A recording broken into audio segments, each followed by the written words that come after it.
Yeah, it's been 35 years since unification, but what you see that in kind of these socio-structural terms, it is still a divided country.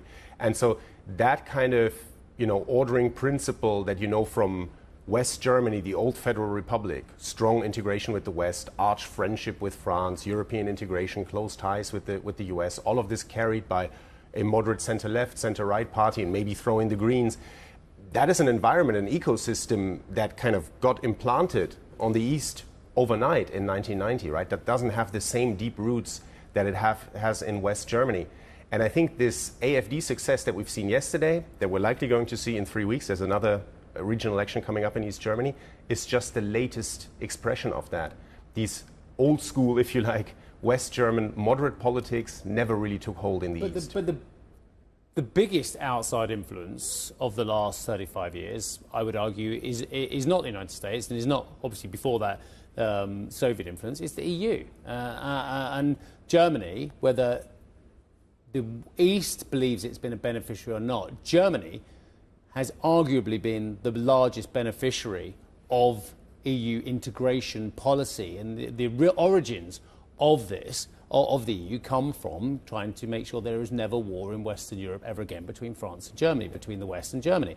And Germany, dare I say it, had an even greater impetus than any other nation at the turn of the century when the highly priced Deutschmark was replaced by the lowly priced euro, and then its terms of trade on the export front improved massively, and they were able to say we can finance the rest of a model which doesn't necessarily suit the likes of the Greeks, the likes of Italians, whatever you, with our export models. Well, so I appreciate the East doesn't have those longer links, and I appreciate that is where the comparisons are the most tenuous. But the fact of the matter is Germany as a whole has been the greatest beneficiary of outside influences in the post-war period. Yes, absolutely. And I can go back to the Marshall Plan as well if I have to. But exactly. And all of those, but again, all of those are quintessentially West German Federal Republic experiences, including, by the way, the export markets. Because you have these kind of export clusters, specifically in Southwest Germany, right, that can benefit from that and have benefited over the last couple of decades,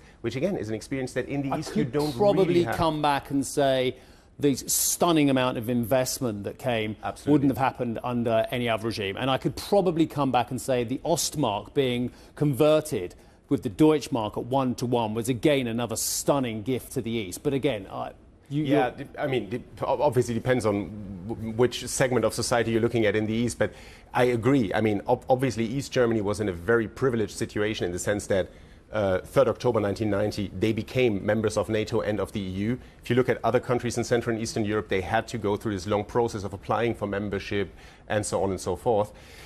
In the end, what we see, I think, 35 years later is you can't shortcut these kind of processes of political adjustment, right? Yeah. And the East is struggling with that. You can't bankroll achievement either. I mean, if you look at the 1.2 trillion or 1.6 trillion euros of transfers that have flowed into East Germany, according to the FT, I mean, since reunification, this is a huge amount of money. And what we talk about in tech circles these days is Dresden and how well it's doing with semiconductors. So clearly there is an economic story floating out there, but still people in East Germany saying, look, why are we helping migrants when we're not seeing some of the rewards ourselves first? Yeah.